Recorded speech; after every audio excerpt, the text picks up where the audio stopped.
buenos días. Gracias por acompañarnos el día de hoy. Hoy tenemos el privilegio y el honor de que el doctor Jesús Mosterín nos acompañe aquí en la Facultad de Derecho. Como muchos de ustedes sabrán, el doctor Jesús Mosterín ha estado aquí en la Universidad Nacional Autónoma de México durante una semana. Ha estado las dos primeras fechas, el lunes y el martes, en la Facultad de Filosofía, y pues nosotros aquí en Derecho tenemos el privilegio de que nos acompañe el día de hoy y el próximo lunes para darnos sendas cátedras magistrales sobre distintos temas. En particular el día de hoy queremos hablar sobre el sentido y sinsentido de la nación en una sociedad globalizada. Tengo el privilegio de que en la mesa se encuentre aquí la doctora Paulina Rivero Robert. Sin me acuerdo, tampoco se hubiera podido lograr que viniera el doctor Jesús Mosterín. No está el doctor Jorge Linares, pero también gracias a él se pudo lograr. Esto es un esfuerzo conjunto de la Facultad de Derecho, del Proyecto Universitario de Bioética y de la Facultad de Filosofía. Para aquellos que no conocen o no tienen idea de quién es el doctor Jesús Mosterín, que dudo que pasen eso, pero bueno, es un distinguido filósofo nacido en Bilbao. Se ha especializado en el área de la filosofía de la ciencia, en la lógica.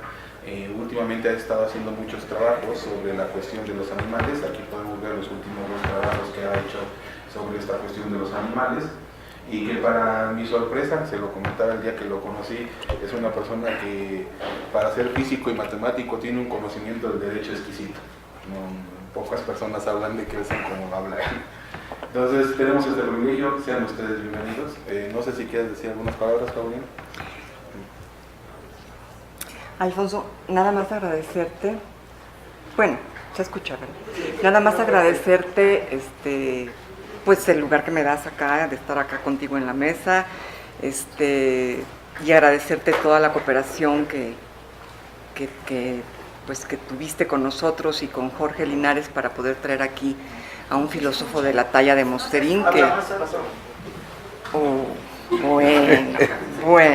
Bueno, nada más le decía que le quería agradecer la amabilidad de colocarme aquí en la mesa. Realmente yo no tengo mayor cosa que hacer hoy aquí en la mesa, pero aprovecho para agradecerle todo lo que colaboró con nosotros para poder traer aquí a un filósofo de la talla de Jesús Mosterín, y espero que la conferencia les resulte muy interesante. Gracias por todo. Doctor, eso es me dicen que la mesa es mía, se la pongo en venta. ¿Quién da más por la mesa? Bueno, yo he estado hablando aquí de cosas relacionadas con los animales, y la filosofía y los animales, y nuestro trato de los animales, y las implicaciones, en fin, políticas y éticas en nuestra relación con los animales, y también he tratado de elevar un poco el nivel de conocimiento entre las personas interesadas por estas cuestiones, de tal manera que no solamente tengan buenos sentimientos y compasión hacia los animales, sino que los conozcan mejor, de tal manera que ese amor que potencialmente sienten por los animales pues sea un amor ilustrado, no un amor ciego, sino un amor que se base en el conocimiento de la realidad. Yo aquí hoy no voy a hablar de nada de eso, no voy a hablar para nada de los animales, porque los organizadores, y en este caso en concreto Alfonso Ochoa, me dijeron que hablase del tema. Yo le propuse unos cuantos temas que podrían tener algún interés en la Facultad de Derecho, y para hoy pues él eligió este tema, del que yo les voy a hablar a ustedes. Este tema es un tema que yo quisiera tratar en plan no de discurso o de conferencia magistral, digamos, sino quisiera tratar en plan conversacional con ustedes, en el sentido que no es un tema que esté, por así decir, bien desarrollado ni bien establecido. Todo empieza con un cierto enfado o un cierto desencanto con la filosofía política. O sea, mucha gente piensa que la filosofía política pues, ha fracasado y que realmente los discursos políticos pues lo único que hacen es repetir como cotorras ideologías decimonónicas que tienen bien poco que ver con los problemas actuales. Y también hay una serie de tradiciones, así como en el trato de los animales, pues hay muchas cosas crueles y muchas cosas, en fin, absurdas y broncas, etcétera, que se practican por tradición. También en el campo de las ideas hay muchas ideas que son absurdas en realidad y se mantienen por tradición. Una de las cosas que nos podemos preguntar acerca de los temas sobre los que hablamos es de si existen o si no existen, es decir, si son realidades o son ficciones. Ya, por ejemplo, en el libro de la física, cuando empieza a hablar del tiempo, dice Aristóteles, lo primero que hay que preguntarse acerca del tiempo es si pertenece a la clase de las cosas que existen o a la clase de las cosas que no existen. Entonces, es un fenómeno social y psicológico y, en fin, político muy curioso, que en realidad muchísima gente se apasiona mucho más y se enfada mucho más y se pone más cachonda y no sé qué, y se excita mucho más por las cosas que no existen que por las cosas que existen. O sea, cuando ven ustedes las personas que están dispuestas a morir y a matar, pues muchas veces en el mundo, por lo que mueren y matan, es por las cosas que no existen. O sea, por ejemplo, los terroristas islámicos pues están dispuestos a morir y a matar por Alá o lo que sea que no existe. Las cruzadas, pues los cristianos y los otros, pues lo mismo. No existen los dioses, no existen los demonios, no existen los ángeles, no existe el proletariado, no existe la nación, no existe la dignidad, no existe el honor. Todas estas cosas no existen, son meras palabras, lo que llamaban los nominalistas de la Edad Media como flatus vocis, es decir, soplos de voz. Y nosotros tenemos un orden político mundial actualmente que está basado en estas cosas que no existen, como son las naciones. Tengan ustedes en cuenta que el orden político mundial es el orden en que se pueden organizar los seres humanos a escala global. Y es un orden el que ya se ha establecido en casi todos los ámbitos fuera de la política. O sea, de todos los ámbitos de la política, de la cultura, con muchísima diferencia, la política es el más atrasado, el más obsoleto, el más completamente anacrónico y el que menos responde a ningún tipo de necesidad actual. Y una de las consecuencias de esto pues es toda esta jerga de las patrias y las naciones y las cosas por el estilo, con todos los problemas de guerras y de fronteras y de migraciones y cosas por el estilo que provocan. Entonces, bueno, por decir una cosa muy pequeña y muy chusca, como ven ustedes, aquí han puesto a alguien estos dos libros míos aquí delante. En realidad deberían haber estado desde hace días en unas mesas aquí en la universidad, pero entonces estaban, según decían, retenidos en la aduana y esperando la terminología, esperando su liberación. O sea, estábamos esperando la liberación de los libros, que esencialmente eran libros que eran en un paquete, y la liberación era abrir el paquete y decir que pase. Entonces, claro, hay muchísimas cosas en el mundo, como son, en fin, las aduanas, que desde luego habría que suprimirlas, y se pueden suprimir perfectamente sin que nadie pierda nada. En Europa lo hemos hecho, en Europa ya no hay aduanas. O sea, cuando se suprimieron las aduanas en Europa, los aduaneros de toda Europa hicieron una larga huelga. El problema para ellos fue que nadie se enteró de la huelga, porque como la función que ejercían era completamente inútil y superflua, pues nadie se enteró de que claro, cuando los que hacen algún trabajo útil se ponen en huelga, todo el mundo se entera. Pero si los en fin, señores estos que ponen un sello en no sé qué papeles dejan de poner el sello, pues obviamente no pasa nada. Lo que pasa es que todos estos que ponen el sello, y los embajadores, y los militares, y los no sé qué, hay todo un montón de gente que chupa del bote, digamos, y recibe unas subvenciones y unos salarios y tal, que tienen un interés establecido en que todo esto pues se mantenga. En Europa, desde que es una cosa muy imperfecta, pero a pesar de todo ha sido un gran éxito el desarrollo de la Unión Europea, porque aparte de otras ventajas nos ha proporcionado por primera vez en la historia de Europa de los últimos 1000 años un largo periodo de paz. Es decir, desde que existe la Unión Europea, en los países de la Unión Europea no ha habido absolutamente ningún tipo de guerra.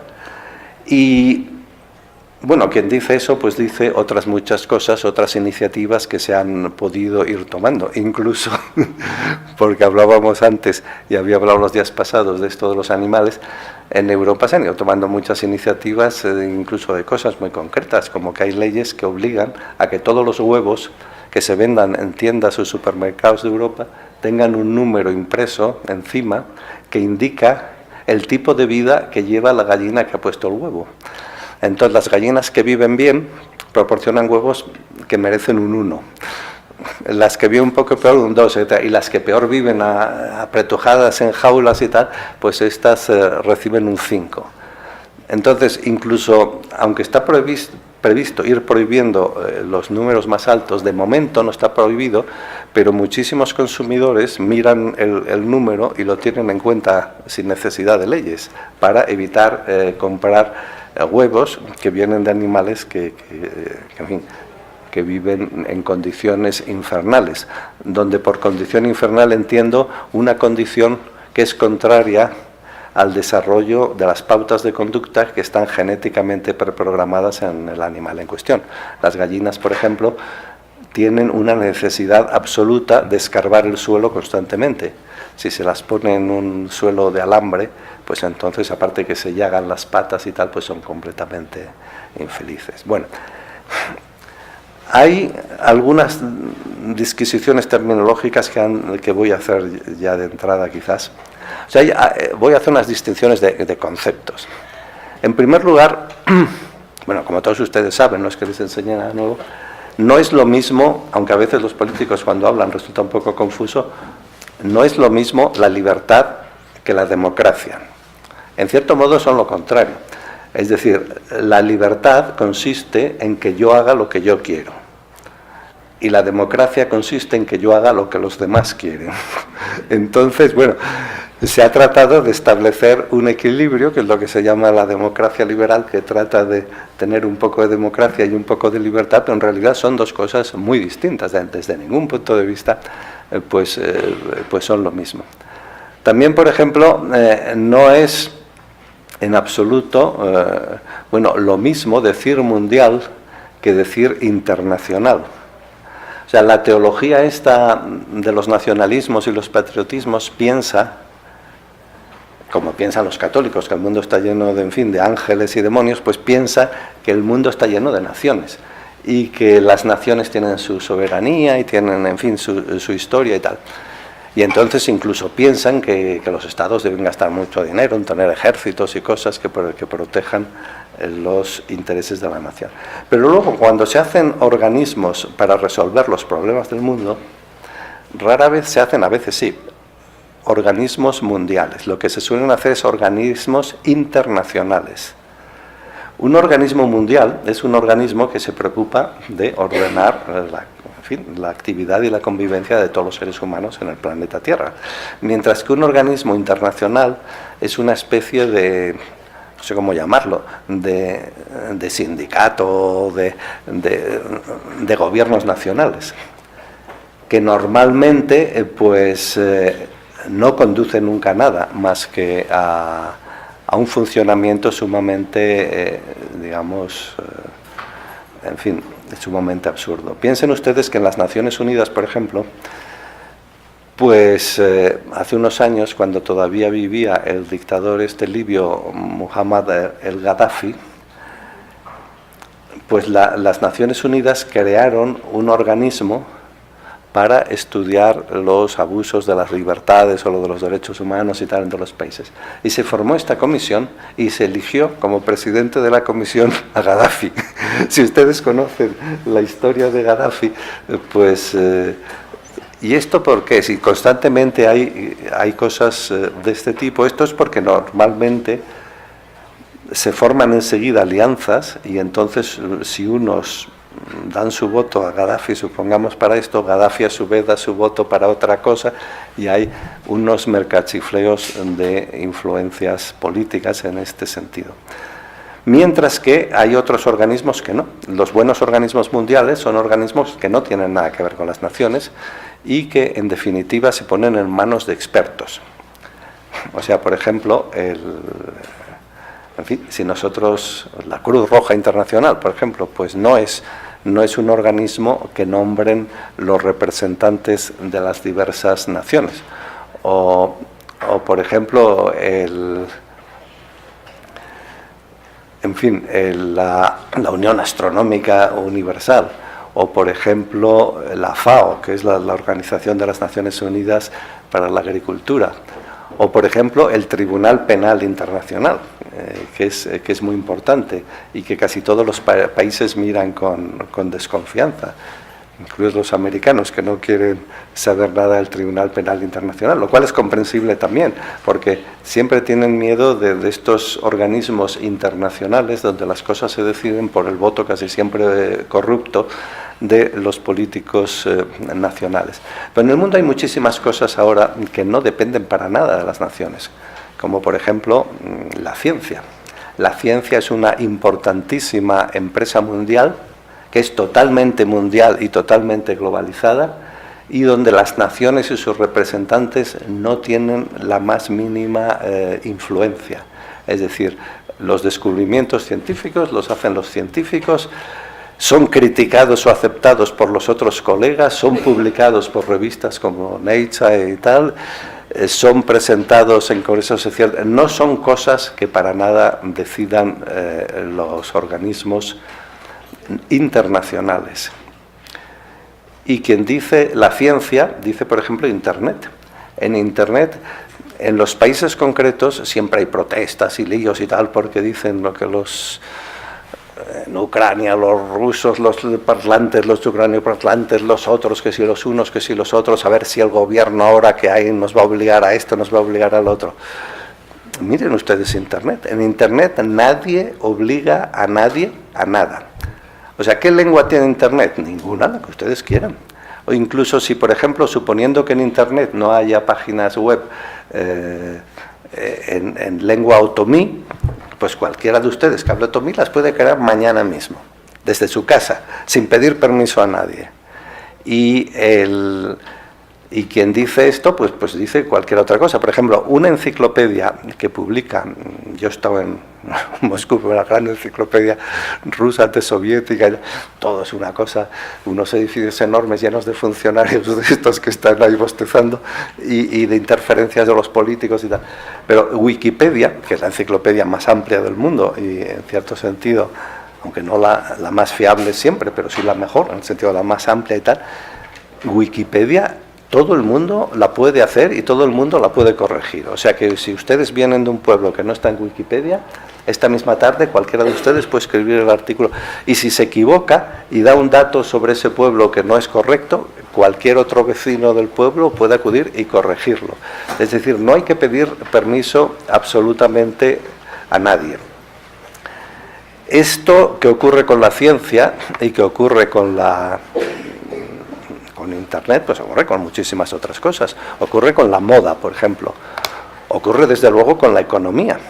O sea, los gobiernos, pues a veces, en fin, porque son muy ignorantes en definitiva de la economía y tal, piensan que si ellos se interfieren, que las cosas van a salir mejor. Eso es lo que dicen en voz alta. En voz baja lo que están tratando de hacer es conseguir favores para sus parientes y amiguetes y tal, pero obviamente las cosas salen siempre mucho mejor, más rápidamente y más eficientemente si los gobiernos no interfieren.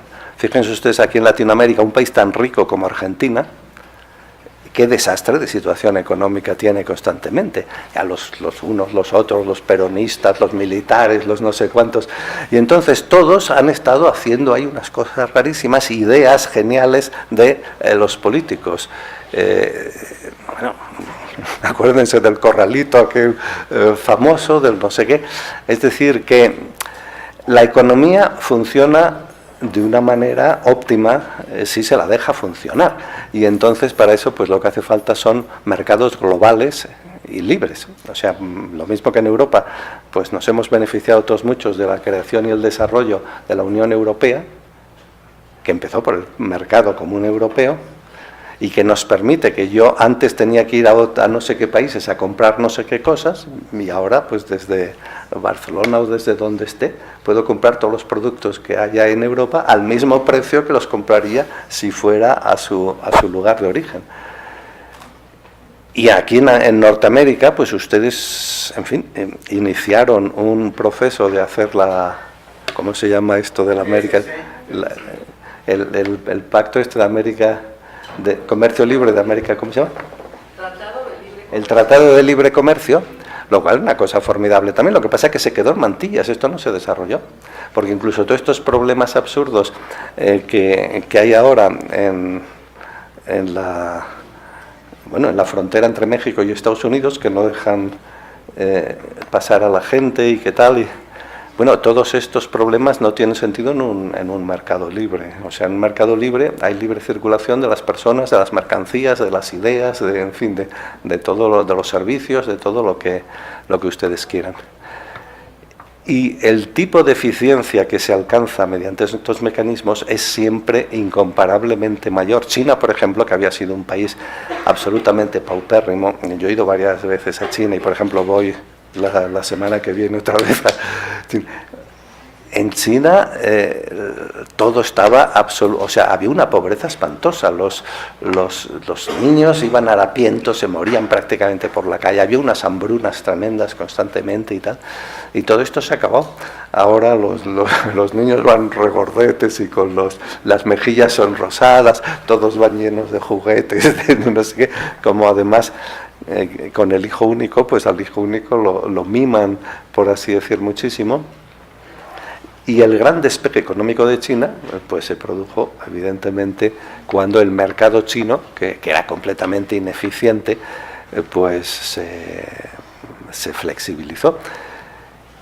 Entonces la economía, una empresa, fíjense ustedes, una empresa que tuviera buenas ideas y buenos productos y se limitase a venderlos en un solo país, pues sería una empresa cuyos directivos y cuyos dueños y cuyos todos estarían completamente locos.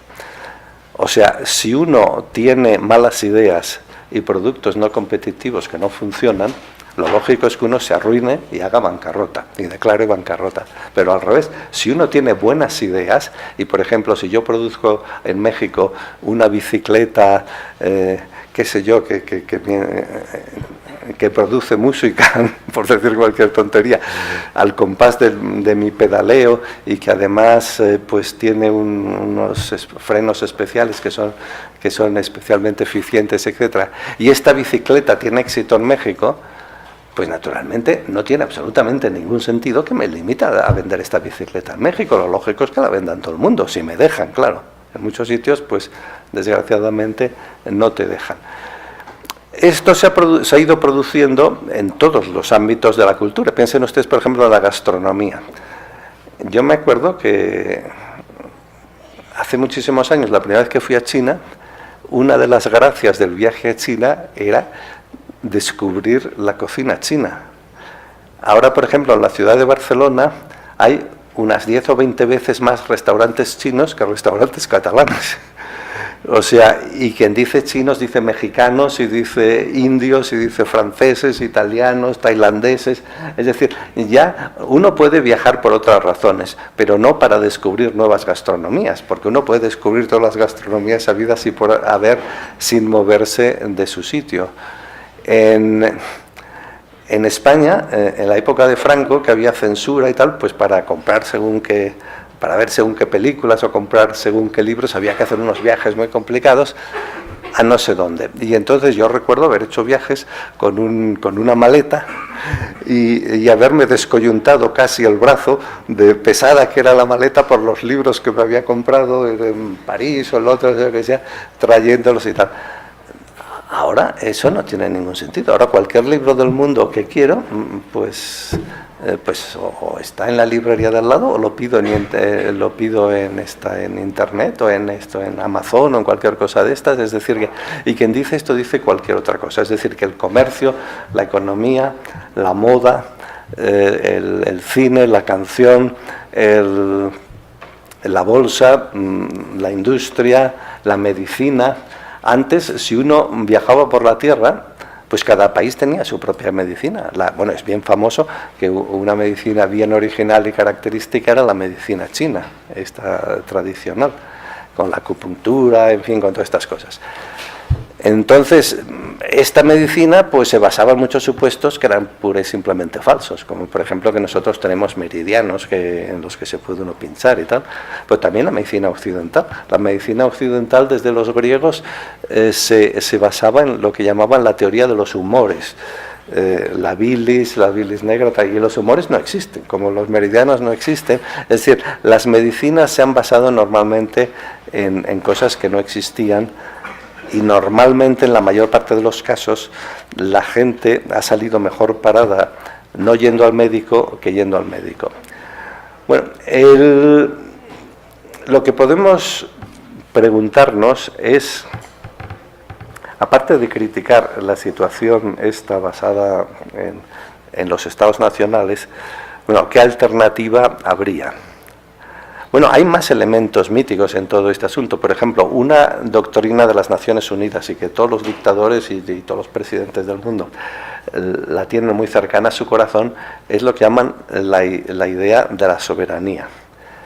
O sea, de que los estados nacionales son soberanos, que nadie puede meterse con ellos. Que nadie pueda meterse con ellos significa que nadie puede meterse con su presidente o con su dictador. Claro, esto es lo que significa, y que la soberanía pues es un concepto absolutamente religioso y absolutamente carente de ningún tipo de realidad. Todo empezó porque en la Edad Media, en Europa, los señores feudales, que eran los principales detentores del poder, estaban siempre peleándose unos con otros y haciéndose la guerra unos a otros. Entonces empezaron algunos a pensar que la mejor manera de garantizar la paz y que no hubiera esas peleas continuas sería a uno de esos aristócratas darle todo el poder y que fuera el único que, digamos, tomase las decisiones. Entonces a esto se le llamó darle la soberanía. El primero que hizo la teoría de la soberanía fue uno que se llamaba Jean Bodin, un francés. Este estaba en la época esta de las guerras de religión y estaba, como todo el mundo en aquella época, absolutamente horrorizado de las constantes peleas. En Francia, por ejemplo, en el siglo XVI, prácticamente no había un año sin enormes matanzas, y los católicos y los protestantes no hacían más que quemarse, y las calles de París estaban rojas de sangre cada 2 por 3. Entonces aquí era una situación con la que había que acabar, y entonces Jean Bodin pensó que la única solución era que todo el mundo renunciase a cualquier parcela de poder o de lo que fuera que tuviese, o de derechos, y que concentrase toda la capacidad de decisión en un soberano absoluto. Entonces, las características de la soberanía serían la absolutidad y la independencia. La absolutidad significaría que el soberano es absoluto, es decir, que no tiene nadie por encima de él. O sea, puede decretar cualquier cosa e incluso puede contradecirse, lo dicen explícitamente todos los teóricos de la soberanía.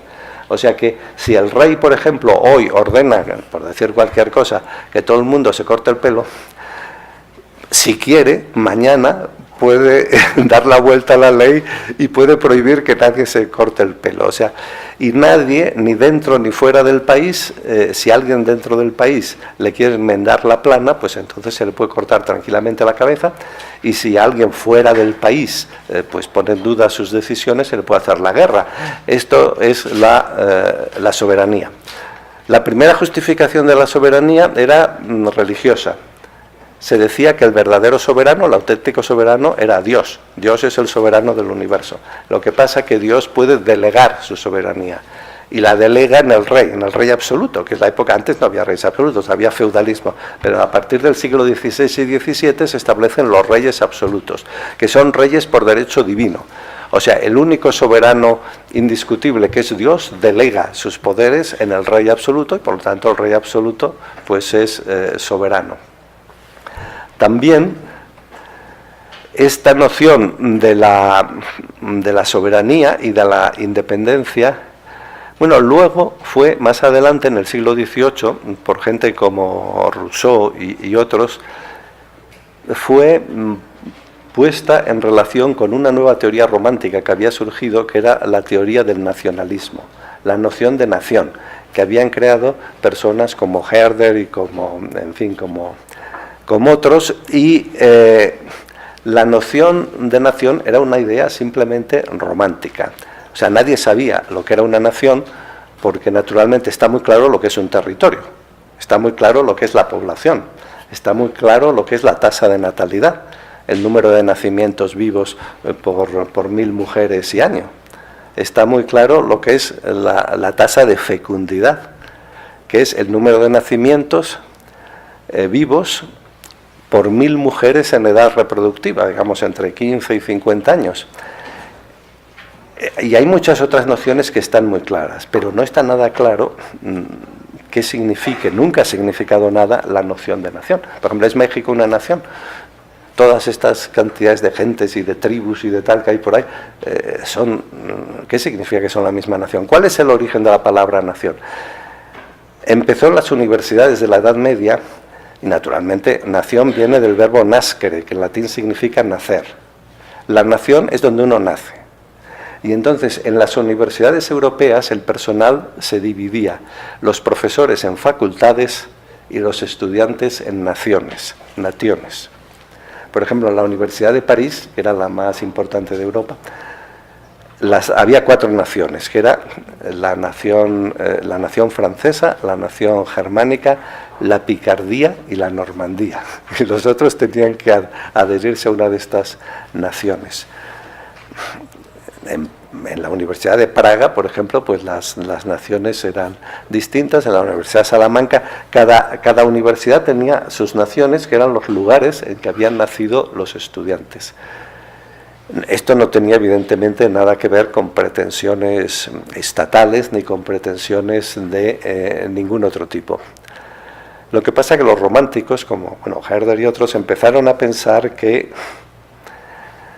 en definitiva, pues que lo más importante es el sentimiento, y que nosotros tenemos una especie de sentimentalismo hacia un cierto grupo y hacia un cierto territorio, y lo que tenemos es que identificarnos con él. Y luego pues ya de ahí se pasa a que, como es mucho más importante que nosotros, tenemos que sacrificarnos por la patria, incluso tenemos que estar dispuestos a dar nuestra vida por la patria, porque la patria es mucho más importante que nosotros, lo cual obviamente es totalmente falso. Desde un punto de vista filosófico es una idea ridícula. La patria no existe y nosotros sí. ¿Cómo va a ser una cosa inexistente más importante? Claro, el asunto este de un filósofo alemán, que es bastante conocido por otras razones también, fue Fichte, Johann Fichte. Y Fichte escribió el libro decisivo para el nacionalismo, que se llamaba Der geschlossene Handelsstaat, o sea, el Estado comercial cerrado. Y en ese libro, Fichte dice que todos los males pues vienen en definitiva de la apertura, del comercio, de los viajes, de todo esto. Y entonces para digamos, beneficiar a la patria y mantener la paz y tal, lo que había que hacer es prohibir los viajes, prohibir los estudios, un poco como el régimen de Pol Pot.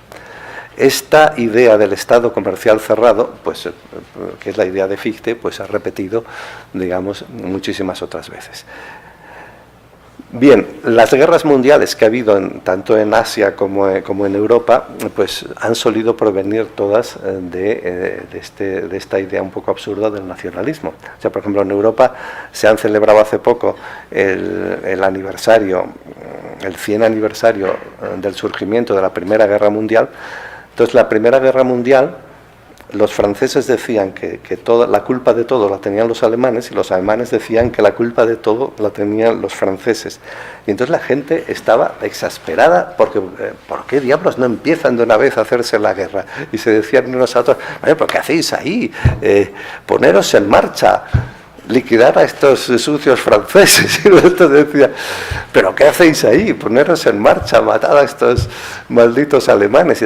Y cuando finalmente se declaró la Primera Guerra Mundial, esto dio lugar a una explosión de entusiasmo popular. La gente cantaba por las calles, las muchachas iban con cestos de flores que echaban a los soldados que partían hacia el frente. O sea, había una especie de gran entusiasmo, que evidentemente condujo a la guerra más mortífera de todos los tiempos, incluso más que la Segunda Guerra Mundial, una guerra absolutamente horrorosa, la Primera Guerra Mundial, donde además la única táctica militar que había se ponían a los dos lados de unas trincheras las tropas, y entonces se enviaban miles y miles y miles de soldados que les ametrallaban por el otro lado, y los otros respondían con miles y miles de soldados que también los ametrallaban. Entonces, por otro lado, ahora, con como he dicho, aparte del Estado soberano y del nacionalismo, también pues hay una idea que colea desde hace tiempo, que es la idea del cosmopolitismo. O sea, ya entre los griegos había surgido la idea del cosmopolitismo, y, por ejemplo, Kant, pues tiene en su famosa obra Zum ewigen Frieden, o sea, es decir, acerca de la paz eterna, pues tiene una exposición del ideal cosmopolita, que según Kant es el único que es compatible con la razón.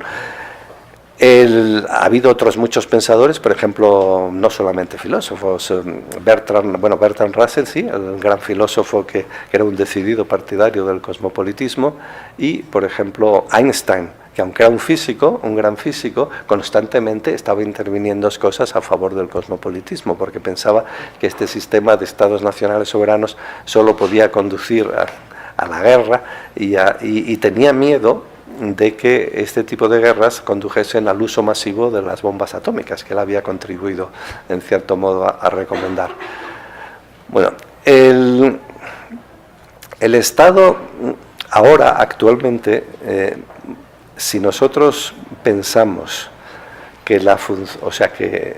el fin que tiene la organización política es, en definitiva, la felicidad y el bienestar de la gente y la creatividad de la gente, es decir, que no todos somos iguales, pero que en la medida en que tengamos alguna posibilidad creativa, en la medida en que sepamos, qué sé yo, pues cantar bien, pues que podamos cantar, que cualquier cosa que podamos hacer, pues la podamos llevar a cabo sin ningún tipo de interferencia. También, al mismo tiempo, como la gente cada vez establece más sitios y negocia más sitios y investiga en más sitios y viaja en más sitios, pues parece que el marco adecuado para que la gente, por así decir, se asocie en torno a unos ideales y a unos sentimientos y a unos recuerdos que tradicionalmente se identifican con la nación, no es un territorio, sino es una red en Internet. Es decir, que por ejemplo, si resulta que hay michoacanos, por decir algo, esparcidos por todo el mundo que sienten nostalgia y que no sé qué, bueno, nada les impide unirse y entre ellos pues hacer lo que quieran hacer y protegerse lo que quieran hacer. Y lo mismo ocurre con la libertad de los individuos. O sea, actualmente los individuos, con esto de los estados nacionales, están sumamente sometidos a los gobiernos bajo cuya autoridad viven. Como saben, las asociaciones en que los seres humanos nos asociamos se dividen en dos clases fundamentales, que son las asociaciones obligatorias y las asociaciones voluntarias. Las asociaciones obligatorias son típicamente las asociaciones políticas, en las que a uno le obligan a estar aunque no quiera.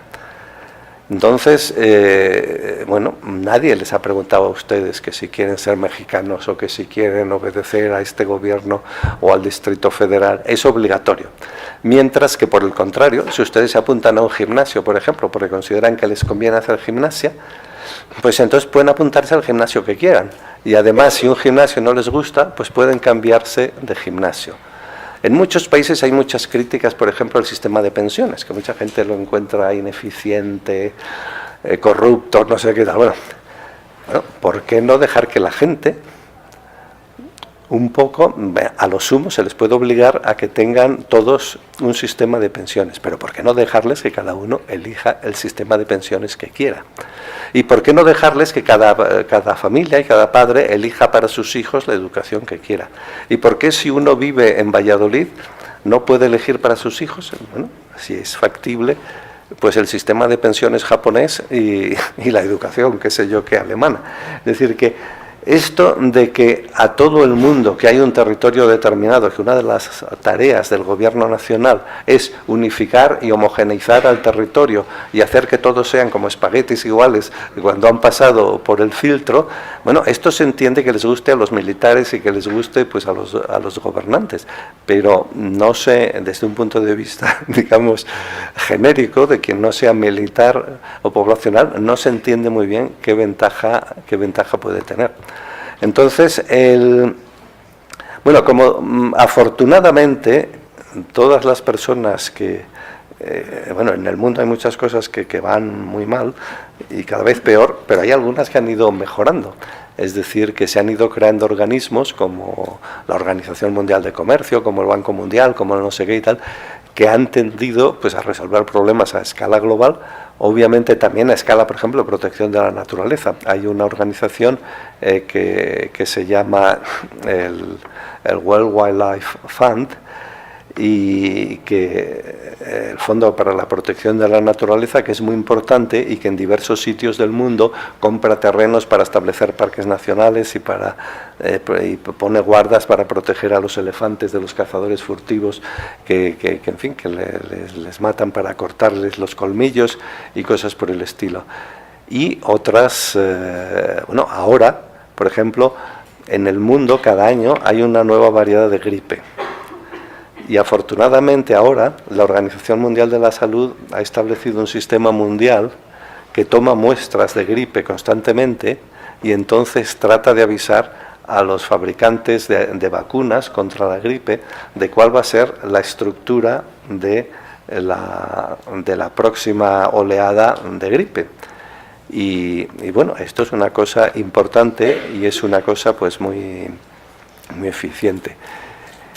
Y naturalmente también, por ejemplo, en la mayor parte de los países avanzados, pues cada vez hay menos gente que se dedica a la agricultura y sin embargo, pues la agricultura pues cada vez produce mejores productos y la gente, pues bueno, hay cosas que van mejorando mucho porque afortunadamente la investigación circula. Si la marca Volkswagen, por ejemplo, hace un invento acerca de, no sé, de los frenos de sus automóviles, pues este invento rápidamente se transmite a otros fabricantes de automóviles. Esto es una cuestión delicada porque naturalmente hay el sistema de patentes que prohíbe que los descubrimientos se transmitan rápidamente.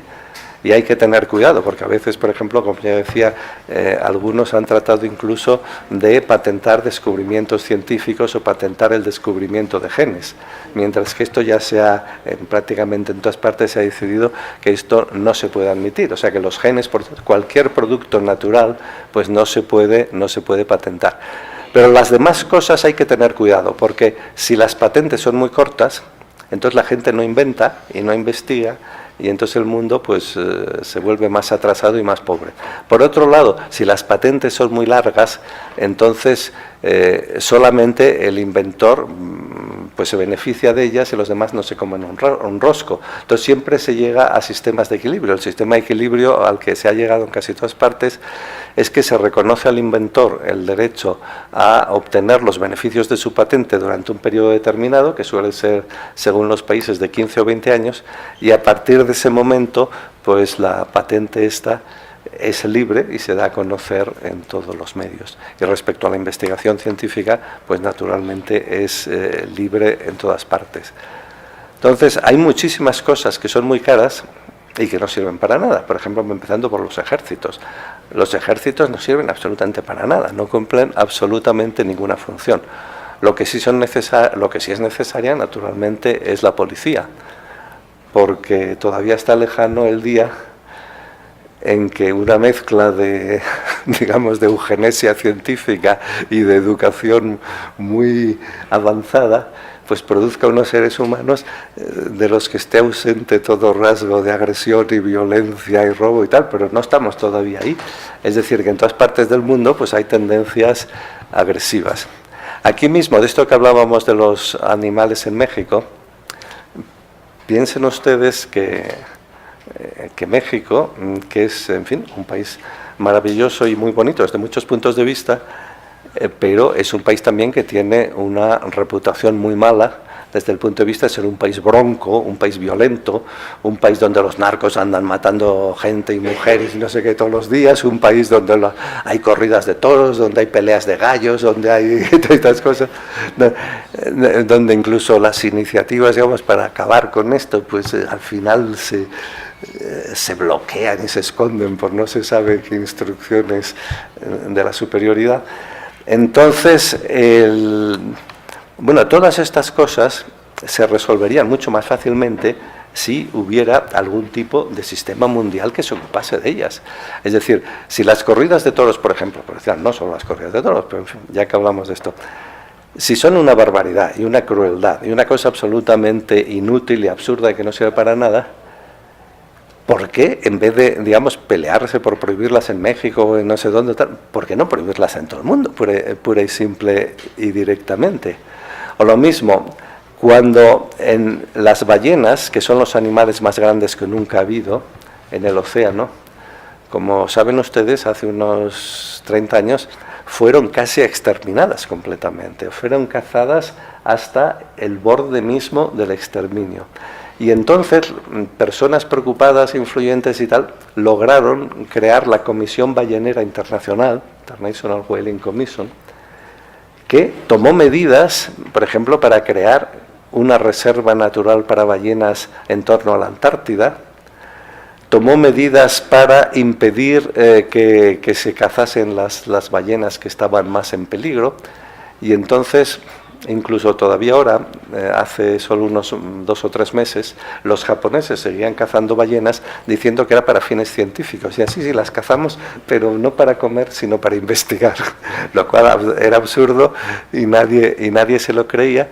Y finalmente el asunto llegó al Tribunal Internacional de La Haya, que hace unas semanas ha fallado en contra del gobierno japonés y ha dicho que no, que el gobierno japonés, como todos, está sometido en este tema concreto a la autoridad de la Comisión Ballenera Internacional.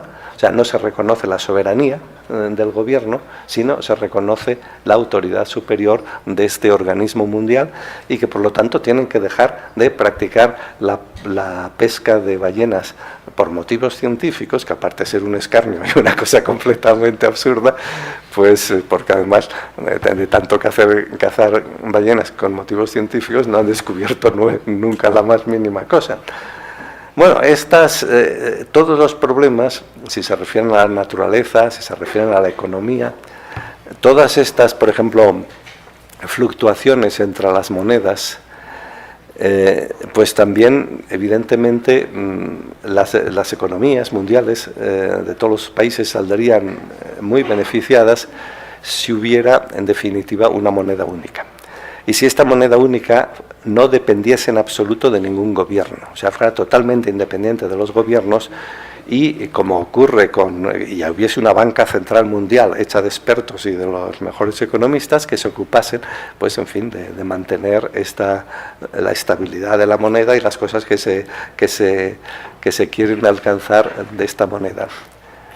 Y entonces, lo mismo también, como decíamos, de temas, bueno, las guerras, prácticamente es muy difícil que haya guerras, por así decir, entre páginas distintas de, no sé, de la Wikipedia, o que haya guerras entre distintas páginas web. Las guerras normalmente se hacen siempre entre estados nacionales. Y antes, hace mucho, los estados nacionales, como mínimo, no peleaban con la población, sino que peleaban con unos profesionales, con unos ejércitos de mercenarios que luchaban a campo abierto unos con otros. De tal modo que se mataban entre ellos, pero no mataban a la gente. Pero si ustedes ven, por ejemplo, las dos últimas guerras mundiales, estas guerras han sido básicamente contra la población.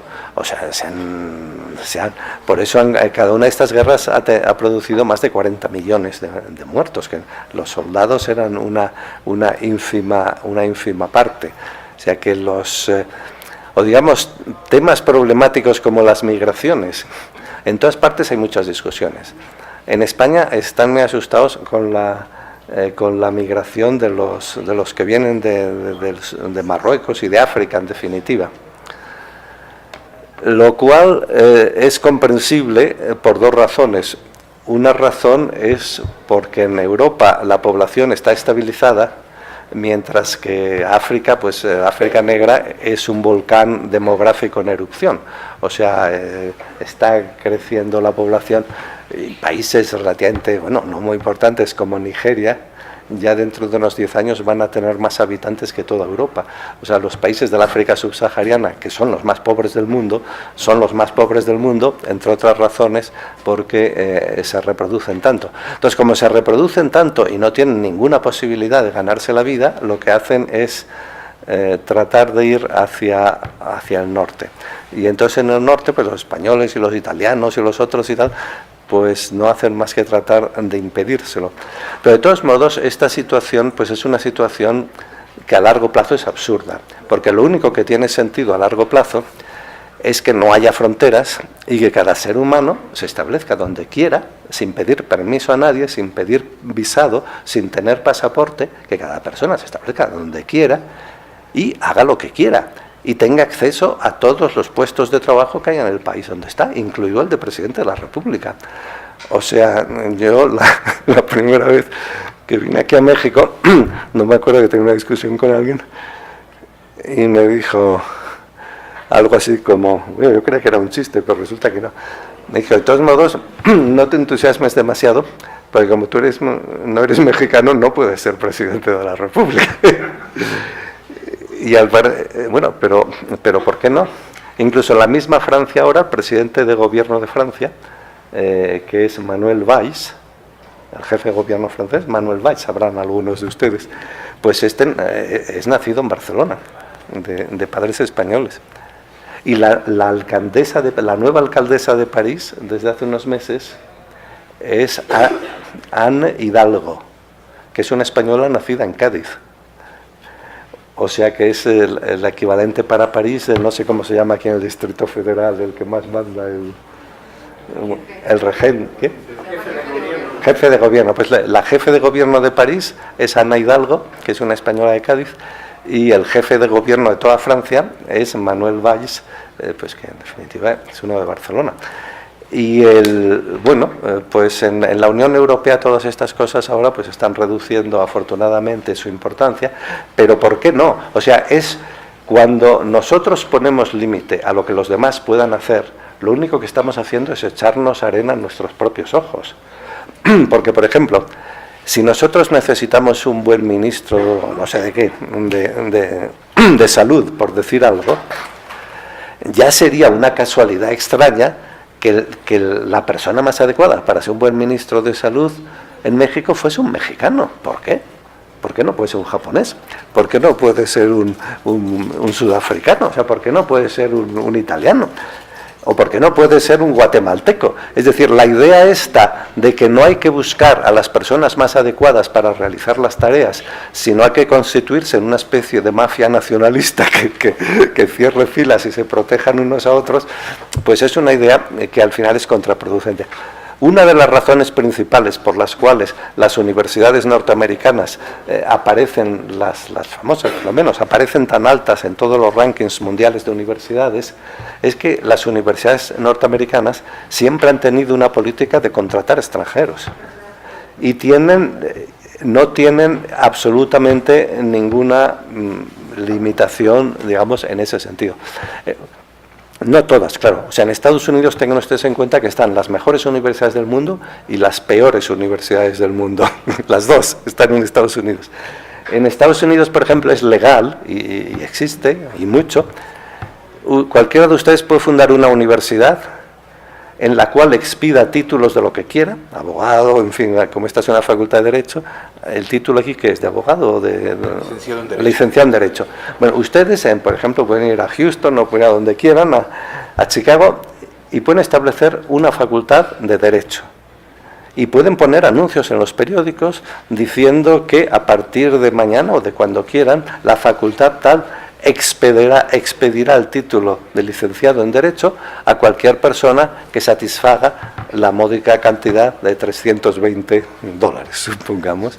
Y entonces se forma una pequeña cola y entonces allí la gente va pagando sus dólares y les van dando su título. En Estados Unidos esto es legal y se practica y hay anuncios. Si ustedes ven según qué revistas están llenas de anuncios. E incluso yo recibo anuncios por email de estas cosas. Pero bueno, está bien, porque luego estos títulos no sirven para nada. O sea, si uno adquiere uno de estos títulos, supongamos en medicina, pues ninguna clínica y ningún hospital y ninguna praxis lo va a contratar, porque todos cuando piden, siempre piden, pedimos cirujano de no sé qué, egresado de uno de estos sitios, y ponen una lista de 5 o de 6.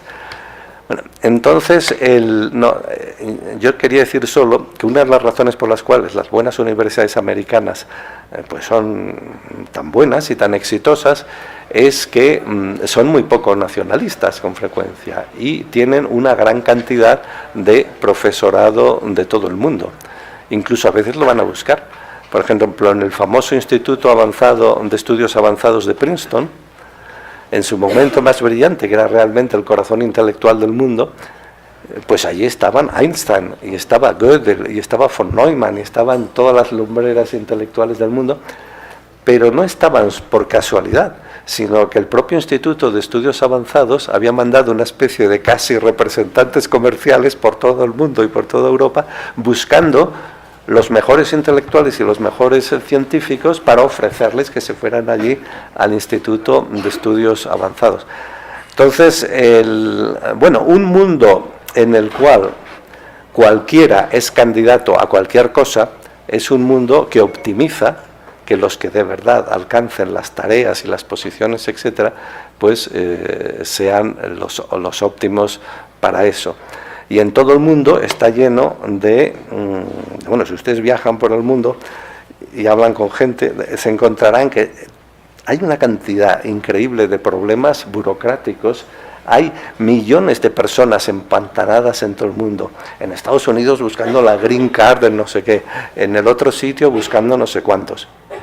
Yo la primera vez que vine a México, hace ya muchos años, en un instituto de la UNAM, me dijeron, y yo acepté en mala hora, me dijeron, bueno, ¿sabes qué? Te vamos a pagar como profesor nuestro, en fin, como estás aquí un mes, te vamos a dar un mes de salario. Me dijeron lo que era. Dije, no, déjalo, porque además era bastante poco y tal, no me interesa nada, olvídate.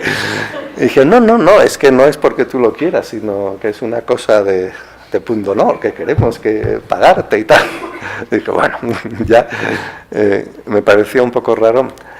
Pero me dijeron, solo hay un problema, de que como tú tienes visado de turista, necesitamos cambiártelo por un visado no sé de qué, no sé cómo se llama esto, de trabajador o de residente. Bueno, de residente no, porque yo no pretendía residir aquí, sino simplemente lo que recibía cobrar ahí 4 chavos, o sea que no era nada. Bueno, el caso es que esto se enmarañó. Yo estuve dando aquí un mes de unos cursillos en la UNAM. Luego me fui por mi cuenta por Chiapas y por el sur de México, por Oaxaca, por no sé dónde, me fui por el norte, por no sé qué, por allá. Estuve aprendiendo un cursillo súper intensivo de la naturaleza y los pueblos de México. Y después, que había pasado no sé cuánto tiempo, regresé al Distrito Federal y fui a la UNAM. Y dije, bueno, yo tengo mi vuelo pasado mañana, supongo que este asunto del pasaporte y del visado se habrá solucionado. Pero, uy, pues ahorita mismo, pero fíjate que, pues que hay un problema. Y que yo me dije, ¿pero qué problema? Y me dice, no, el problema es que el licenciado no sé qué ya se lo ha pasado a la firma no sé quién, pero fíjate que ahorita mismo lo van a... Bueno, total, que llegó el día que me tenía que ir y no estaba esa cosa. Entonces, el que era el director recién nombrado, o que lo iban a nombrar director del Instituto de Estudios Filosóficos, era Hugo Margain, que era un hombre joven, pero muy influyente, hijo del embajador de México en Washington. Mira. Entonces se tomó el asunto a pecho y me dijo, si hoy te tienes que ir, hoy te vas a ir, el visado te lo consigo. Fuimos los dos, me llevaron en coche, a un edificio gigantesco que era la Secretaría de Gobernación. Entonces, yo había leído poco antes una novela de Franz Kafka que se llamaba El Proceso. Y luego había visto la película. ¿Qué era eso? Bueno, Kafka. Bueno, en la película aquella del Proceso, con Anthony Perkins y esto, pues había una sala gigantesca con miles y miles y miles de mecanógrafas y de no sé qué y tal. Y yo pensaba que aquello era una película, que no tenía nada que ver con la realidad, que era una ficción. Pero de pronto casi me caigo al suelo cuando entro en la sala esta de la Secretaría de Gobernación. Miles y miles de gentes allí escribiendo, no sé, y pasándose papeles unos a otros. Total, que estuvimos todo el día, hasta 3 horas antes de irme, tratando de conseguir esto. Con la ayuda de Hugo Margain, salió el secretario de Gobernación personalmente. Con el secretario de Gobernación allí, bueno, y total que no lo consiguieron. Y entonces ya, cuando ya solo faltaban 2 horas, el secretario de Gobernación, no me acuerdo qué se llamaba, me pasó el brazo así por el hombro y me dice, mira, esto ya es un asunto, no te preocupes, que esto te lo soluciono yo ahora mismo. Y entonces cogió no sé qué máquina allí y dijo, mensaje directo a la jefatura de la policía del aeropuerto de no sé qué. Dijo, orden presidencial, se presentará el señor Jesús Mostrín sin visado de ningún tipo. Permítasele salir y condúzcasele de una manera discreta hasta el avión y no se discuta esto, no sé qué, orden del secretario general, no sé qué, una vez. Y yo efectivamente llegué allí, poco acojonado y también. Y entonces, efectivamente, cuando le llegó el papel, las policías ya me llamaron por megafonía y me agarraron ayuda, me llevaron así como agachado por no sé dónde, y al avión, y nada, entré allí en el avión y salí de México. Bueno, toda esta historia recambolesca, lo único que me refiero es que así que cuando hay gente que hace comida, y hay gente que hace libros, y hay gente que cura a los enfermos, y hay gente que, pues que no sé qué, que produce vino, o que fabrica micrófonos, todas estas burocracias nacionales no producen absolutamente nada. Es decir, el mundo sería muchísimo más rico si no existiesen. Es decir, si mañana todas estas secretarías y todas estas aduanas y todos estos policías de los aeropuertos se suprimen, pues no pasa absolutamente nada. Lo que se necesitan son policías eficientes, locales y bien armados. Y que a cualquiera que haga un crimen o que mate a alguien o que trate de robar o lo que sea, pues que le detengan o le peguen un tiro. Pero eso es lo único que se necesita. A miles de millones de ciudadanos que no han hecho absolutamente nada, tenerlos entretenidos en todos los aeropuertos del mundo. Ahora, cada vez que uno coge un avión, parece que todos somos Bin Laden, porque te hacen pasar por unas curvas tremendas, te cachean 20.000 veces, y eso no sirve absolutamente para nada. Lo único eficaz es lo que hicieron con Bin Laden, enviar el dron y cargárselo. Eso sí, pero todas estas digamos, colas que se producen en el mundo en busca de sellos, pues no sirven para nada. Y es muy curioso que en el mundo en general, pues cuanto más cuanto más burocracia de esta hay, pues peor van las cosas y más déficits y tal tienen los estados, porque normalmente los déficits se van a este tipo de cuestiones. Bueno, cuando decimos aquí que la filosofía política y la teoría política, pues que ha producido filosofías y pensamientos enormemente interesantes y enormemente fructíferos, pero a pesar de todo ha sido productiva hasta el siglo XIX. Luego prácticamente ha dejado de producir nada. Todos estos pensamientos políticos que hay ahora de que si la democracia liberal, el socialismo, el nacionalismo, todos son del siglo XIX. Y entonces todos se basan en que de una manera o de otra, pues todos los ciudadanos pertenecen al Estado, son súbditos del Estado y el Estado pues un poco dispone de ellos, se supone que muchas veces con buena intención, otra vez pues no tanto. Bueno, yo les hablo aquí a ustedes simplemente desde el punto de vista de considerar que algunos de ustedes pues son juristas o son filósofos y de animarles a que no se limiten a aprender de memoria textos y libros y cosas por el estilo, sino que traten de hacer contribuciones positivas. Que hay campos en que esto es muy difícil y que hay que saber 200.000 matemáticas y no sé qué y tal, pero por ejemplo campos como este no. O sea, campos como este, pues lo que se necesita es un poco de imaginación. Y la imaginación pues falta muchísimo. Y por imaginación no me refiero a estas cosas de que van unos mozalbetes con banderas de no sé qué que dicen la imaginación al poder. No, me refiero a que cuando las cosas obviamente son excesivamente ineficientes y excesivamente caras y excesivamente, digamos, conducen a situaciones de tremenda ineficacia, pues pura y simplemente lo que hay que hacer es no solo lamentarse, sino lo que hay que hacer es diseñar nuevas instituciones que sean verdaderamente mundiales. O sea, por ejemplo, si hablamos de migración, obviamente la única solución para la inmigración a largo plazo es que cualquier ser humano del mundo se establezca en cualquier sitio del mundo sin ningún tipo de permiso y sin ningún tipo de papel, ni de registro, ni de nada. O sea, si uno, por ejemplo, yo estoy en la Ciudad de México, si voy a Coyoacán, no tengo que pedir permiso a nadie. Pues ¿por qué voy a pedir permiso si voy a no sé dónde, si voy a Guatemala o si voy a Houston? Todos los animales migran, todos los animales, como decíamos, tenemos patas y no raíces. Los que tienen raíces son los nacionalistas, por los que no somos nacionalistas no tenemos raíces, tenemos patas.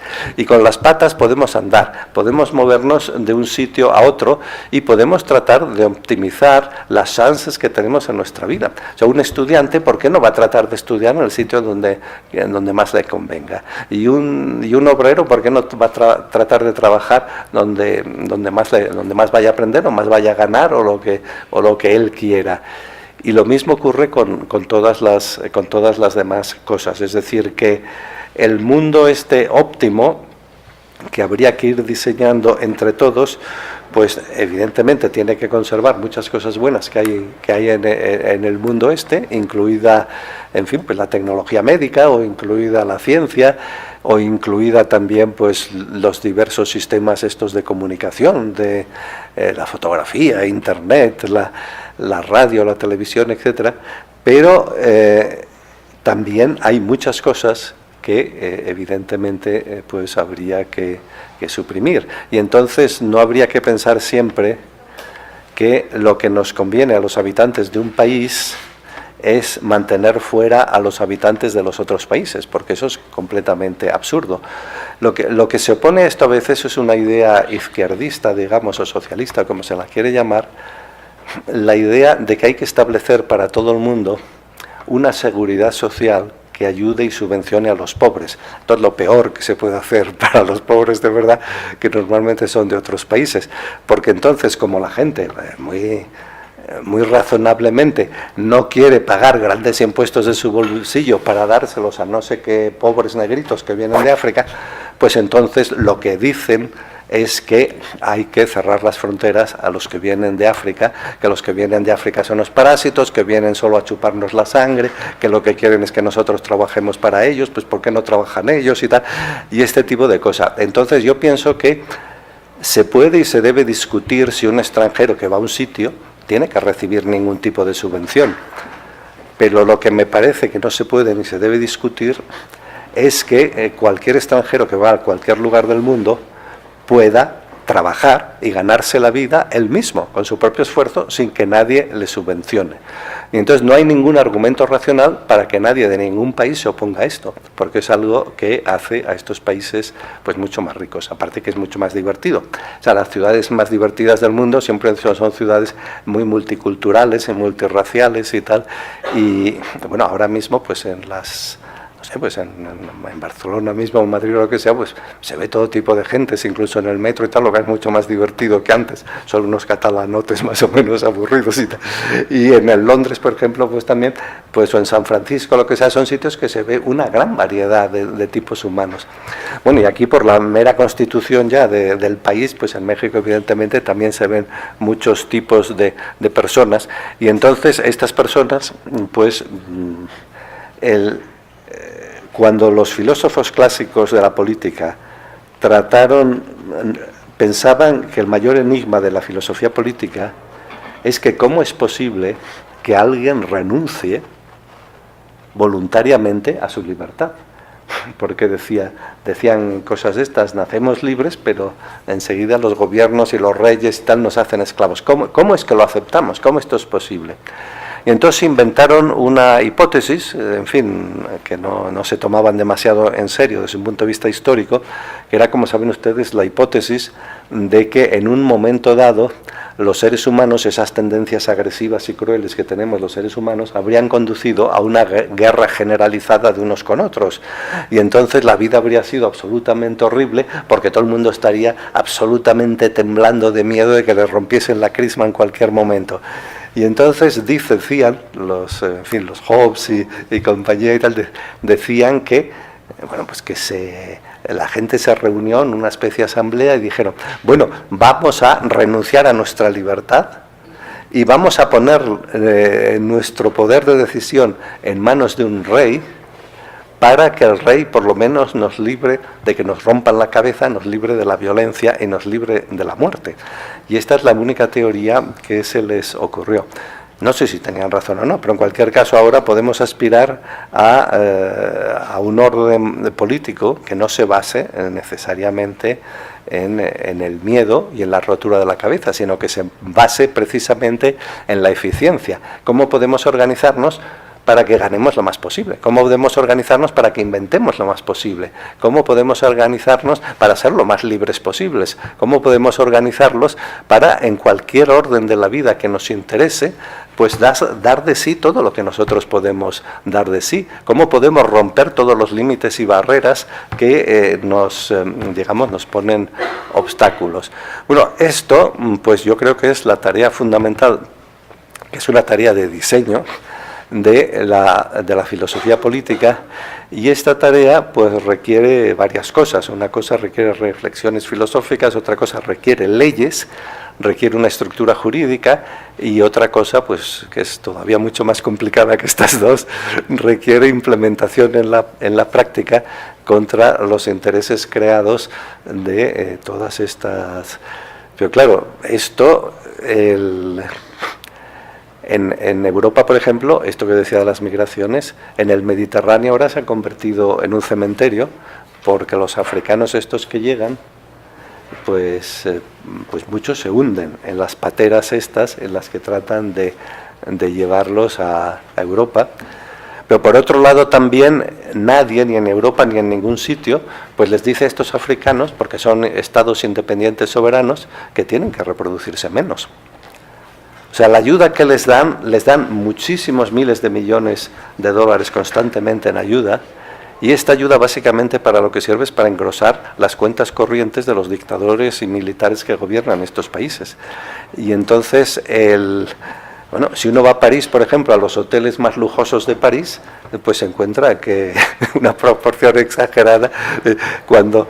Y por otro lado, lo que sí se gastan, no solamente sus propias personas, sino lo que se gastan en bienes y servicios, casi todo es para el ejército. O sea, la mayor parte de los gastos que tienen en África subsahariana son comprar tanques, comprar aviones, comprar no sé qué, y en cuanto se declaran, pues en fin, independientes o lo que sea, lo primero que hacen es ponerse a establecer una...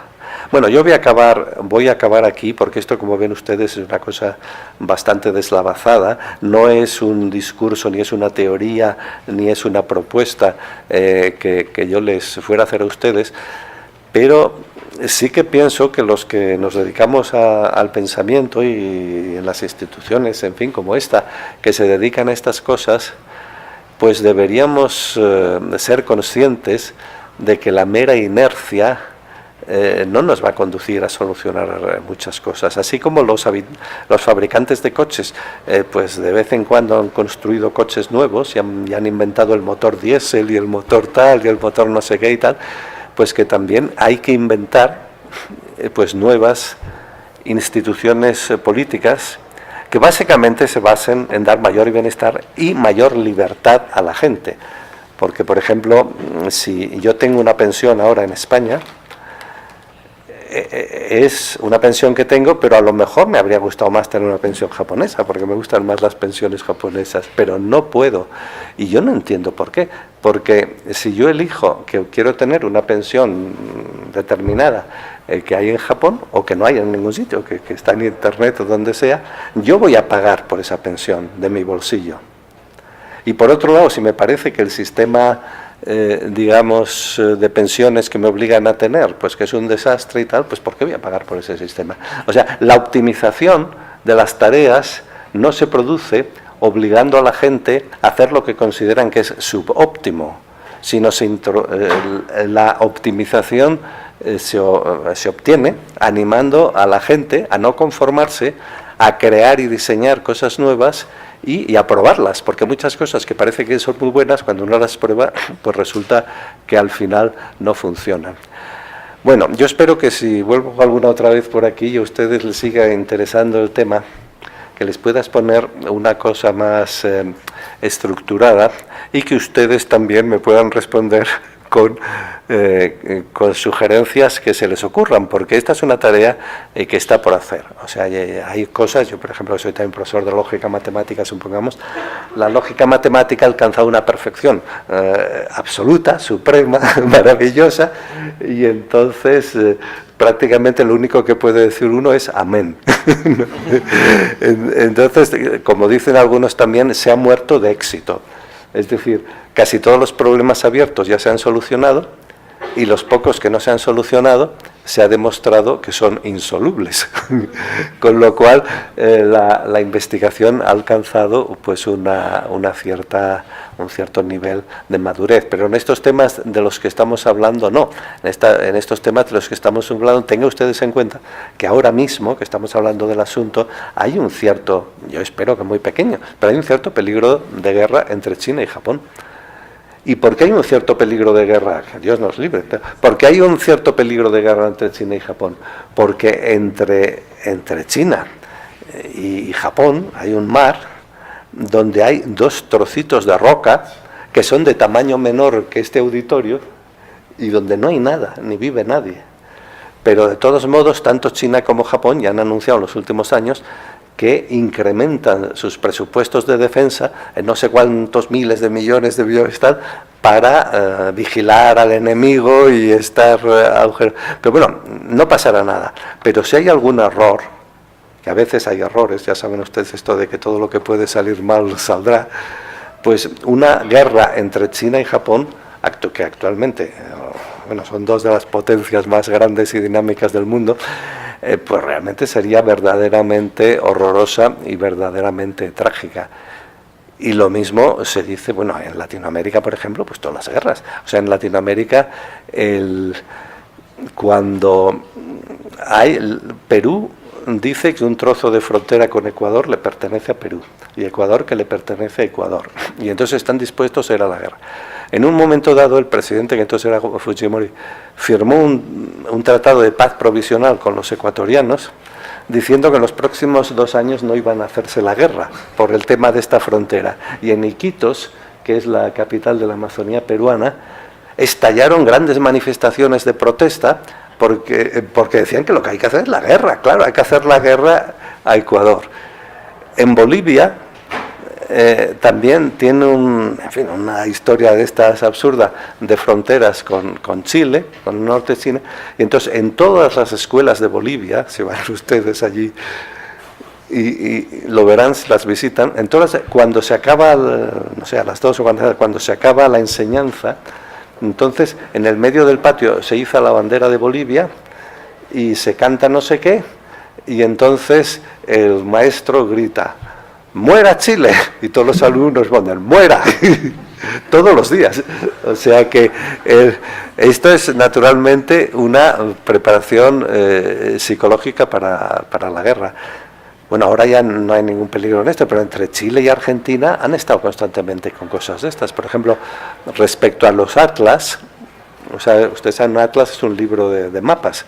Respecto a los atlas que se hacían en España o en cualquier otro país, no se podían exportar a Chile si llevaban las fronteras según Argentina.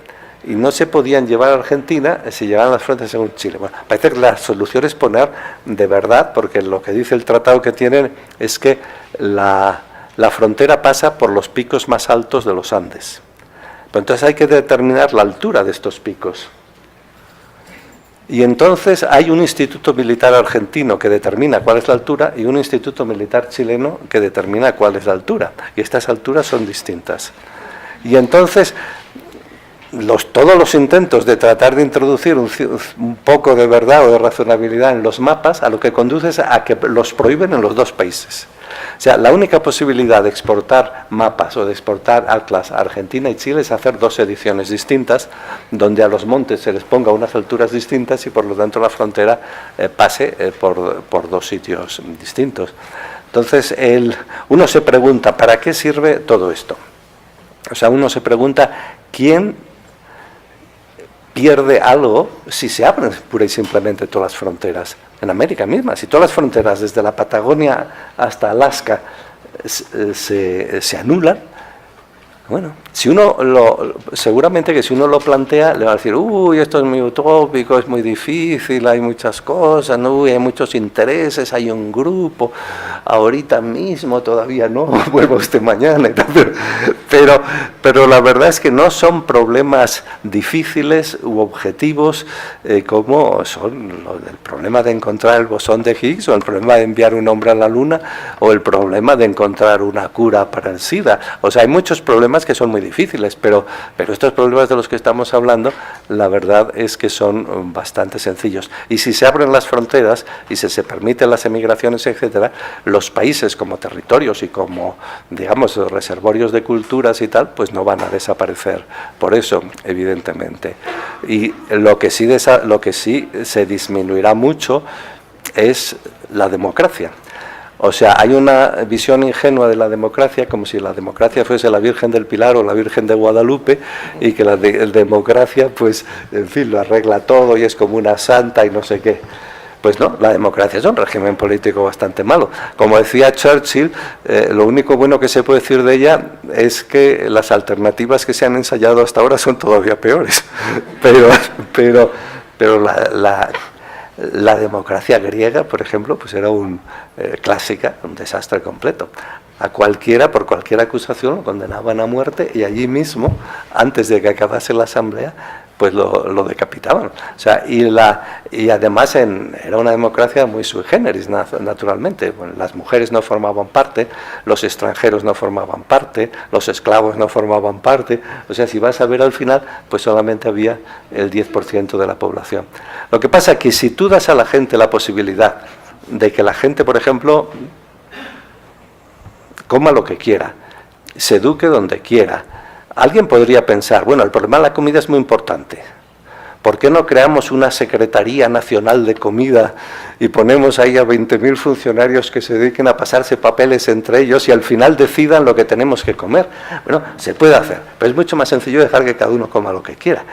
Y entonces hay cosas que no, claro, hace falta algo así como, bueno, hace falta que las carreteras pues se cuiden y los jardines, y hace falta que la delincuencia se mantenga a raya, cosa que no se hace. Ustedes saben que la definición clásica desde el siglo XIX de lo que es el Estado actualmente es la de Max Weber, que decía que el Estado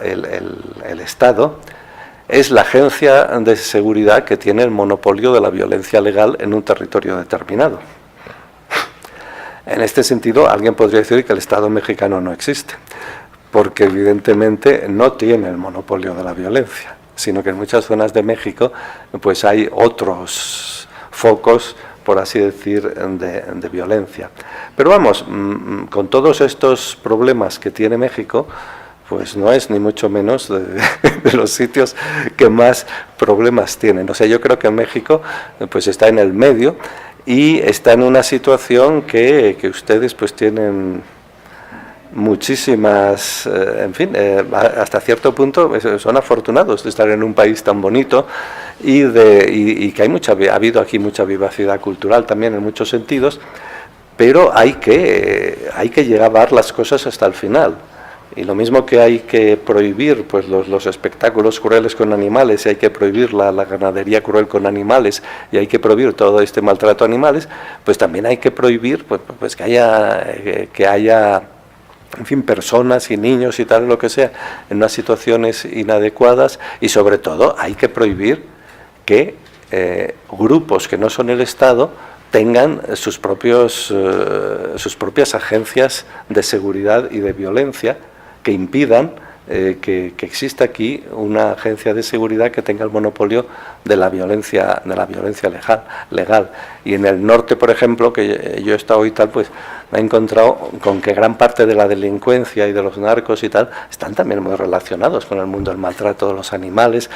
Y no solo de las peleas de gallos, que también muy relacionadas con las peleas de gallos y corridas de toros, incluso con las peleas de perros, que las practican también y tal. O sea que hay mucho que hacer en este sentido, pero más bien que implementar una receta o una teoría que ya está establecida y está escrita y está, digamos, aprobada, lo que hay que hacer es un esfuerzo grande de diseño, no tanto para elaborar una constitución para México, sino para elaborar una constitución para el mundo.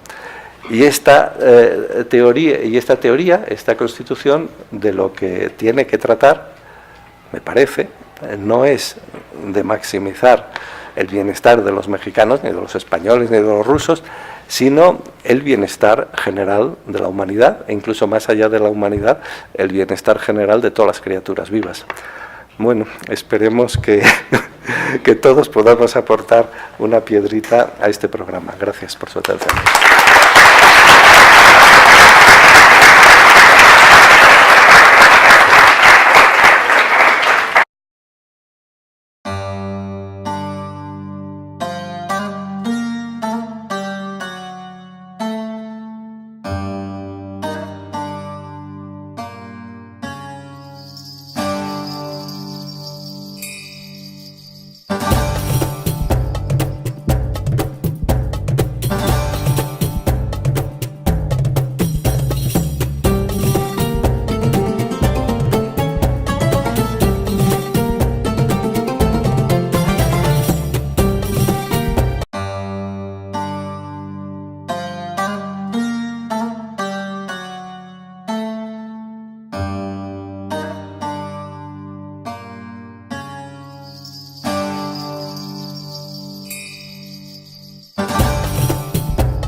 de tal manera que no solamente tengan buenos sentimientos y compasión hacia los animales, sino que los conozcan mejor, de tal manera que ese amor que potencialmente sienten por los animales, pues sea un amor ilustrado, no un amor ciego, sino un amor que se base en el conocimiento de la realidad.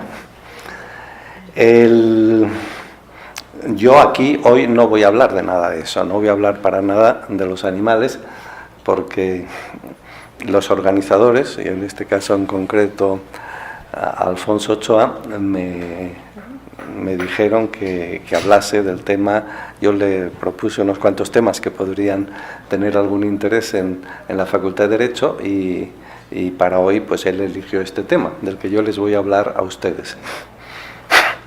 Este tema es un tema que yo quisiera tratar en plan no de discurso o de conferencia magistral, digamos, sino quisiera tratar en plan conversacional con ustedes, en el sentido que no es un tema que esté, por así decir, bien desarrollado ni bien establecido. Todo empieza con un cierto enfado o un cierto desencanto con la filosofía política. O sea, mucha gente piensa que la filosofía política pues ha fracasado y que realmente los discursos políticos... El conocimiento del derecho exquisito. Pocas personas hablan de que es como hablar. Entonces, tenemos este privilegio, sean ustedes bienvenidos. No sé si quieres decir algunas palabras, Paulina. Alfonso, nada más agradecerte. Bueno, se escucha, ¿verdad? Nada más agradecerte pues el lugar que me das acá, de estar acá contigo en la mesa, y agradecerte toda la cooperación que tuviste con nosotros y con Jorge Linares para poder traer aquí a un filósofo de la talla de Mosterín que... Bueno, nada más le decía que le quería agradecer la amabilidad de colocarme aquí en la mesa. Realmente yo no tengo mayor cosa que hacer hoy aquí en la mesa, pero aprovecho para agradecerle todo lo que colaboró con nosotros para poder traer aquí a un filósofo de la talla de Jesús Mosterín, y espero que la conferencia les resulte muy interesante. Gracias por todo. Doctor, mesa suya. Me dicen que la mesa es mía, se la pongo en venta. ¿Quién da más por la mesa? Bueno, yo he estado hablando aquí de cosas relacionadas con los animales, y la filosofía y los animales, y nuestro trato de los animales, y las implicaciones, en fin, políticas y éticas de nuestra relación con los animales, y también he tratado de elevar un poco el nivel de conocimiento entre las personas interesadas por estas cuestiones. Pues lo único que hacen es repetir como cotorras ideologías decimonónicas que tienen bien poco que ver con los problemas actuales. Y también hay una serie de tradiciones, así como en el trato de los animales, pues hay muchas cosas crueles y muchas cosas, en fin, absurdas y broncas, etcétera, que se practican por tradición. También en el campo de las ideas hay muchas ideas que son absurdas en realidad y se mantienen por tradición. Una de las cosas que nos podemos preguntar acerca de los temas sobre los que hablamos es de si existen o si no existen, es decir, si son realidades o son ficciones. Ya, por ejemplo, en el libro de la física, cuando empieza a hablar del tiempo, dice Aristóteles, lo primero que hay que preguntarse acerca del tiempo es si pertenece a la clase de las cosas que existen o a la clase de las cosas que no existen. Entonces, es un fenómeno social y psicológico y, en fin, político muy curioso, que en realidad muchísima gente se apasiona mucho más y se enfada mucho más y se pone más cachonda y no sé qué, y se excita mucho más por las cosas que no existen que por las cosas que existen. O sea, cuando ven ustedes las personas que están dispuestas a morir y a matar, pues muchas veces en el mundo, por lo que mueren y matan, es por las cosas que no existen. O sea, por ejemplo, los terroristas islámicos pues están dispuestos a morir y a matar en fin, por Alá o lo que sea que no existe.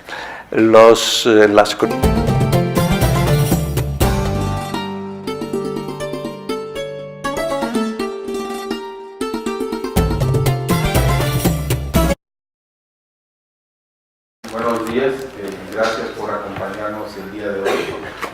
Hoy tenemos el privilegio y el honor de que el doctor Jesús Mostrín nos acompañe aquí en la Facultad de Derecho. Como muchos de ustedes sabrán, el doctor Jesús Mostrín ha estado aquí en la Universidad Nacional Autónoma de México durante una semana. Ha estado las dos primeras fechas, el lunes y el martes, en la Facultad de Filosofía, y pues nosotros aquí en Derecho tenemos el privilegio de que nos acompañe el día de hoy y el próximo lunes para darnos sendas cátedras magistrales sobre distintos temas. En particular el día de hoy queremos hablar sobre el sentido y sinsentido de la nación en una sociedad globalizada.